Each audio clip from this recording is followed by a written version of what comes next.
Hi යාළුවනේ ඔයාලට කොහොමද මේ වීඩියෝ එකක් නම් ටිකක් පරණයි හැබැයි පරණයිකට පරණම නැහැ මම වෙසක් එකට කොහොමද ලෑස්ති වුනේ වෙසක් දවසේ ඊට කලින් දවසේ කොහොමද මම ලෑස්ති වුනේ කියන තමයි මේ වීඩියෝ එකේ තියෙන්නේ කලින් දවසේ රෑ ඔන්නෝම තමයි මුළු වරන්ඩා එකම වනසගෙන කටියත් එක්ක එකතු වෙලා කූඩු දැම්මේ ඊට පස්සේ චුට්ටක් ඒක ලස්සනයිද කියලාත් අපි බැලුවා.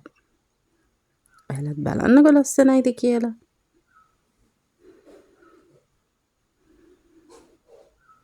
මේ දරෑම මම පහනේ බඩු ඔක්කොම සෝදලා පිරිසිදු කරලා වේලෙන්න තිබ්බා. ඉතින් පහවදා උදේම ඒ කියන්නේ වෙසක් දවසේ උදේ නැගිටලා මම ගන්න දෙවි අභිෂේක් පූජාව කරා ඉස්සෙල්ලාම බලන්නකෝ ඉතින් මම කරේ කොහොමද කියලා. ॐ गङ्गणपतये नमो नमः सिद्धिविनायक नमो नमः अष्टविनायक नमो नमः मङ्गलमूर्ति मोरया गङ्गणपतये नमो नमः सिद्धिविनायक नमो नमः अष्टविनायक नमो नमः मङ्गलमूर्ति मोरया ॐ गङ्गणपतये नमो नमः सिद्धिविनायक नमो नमः अष्टविनायक नमो नमः मङ्गलमूर्ति मोरया ॐ गङ्गणपतये नमो नमः सिद्धिविनायक ඒකෙන් පස්සේ මම බුද්ධ පූජාවයි ගණපති පූජාවයි මේ ඔක්කොම ලෑස්ති කරා හිමින් සැරේ අම්මගෙත් උදව් ඇතුව මේ හැමදේම ලෑස්ති කරලා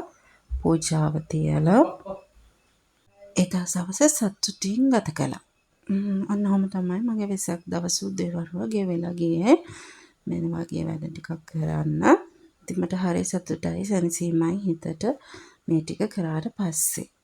ඊට පස්සේ ඔහොම හවස් වුණා මම ඊට පස්සේ කෝඩු පත්තු කරන්න ලෑස්ති වුණා ඉස්ලාම් පහන් පත්තු කරා අයියා ඉතින් කියන්නේ මගේ හස්බන්ඩ් ඉතින් හැමදාම ගෙදර යන්නේ නැහැ ඒ නිසා එයා ගෙදර ගියා අපි මේ ගෙදර ඉන්නේ රෙන්ට් එකටනේ එයා ගෙදර ගියා ඉතින් වෙසක් පොය නිසා ගෙදර ගිහින් එන්නම් කියලා මමයි අම්මයි මගේ එලි කෙල්ල කියන්නේ මගේ චූටි බව්වා අපි තුන්දෙනා එකතු වෙලා කෝඩු පත්තු කරලා බකට් පත්තු කරලා පහන් පත්තු කරලා මේ විදිහට ලස්සන බලලා එහෙම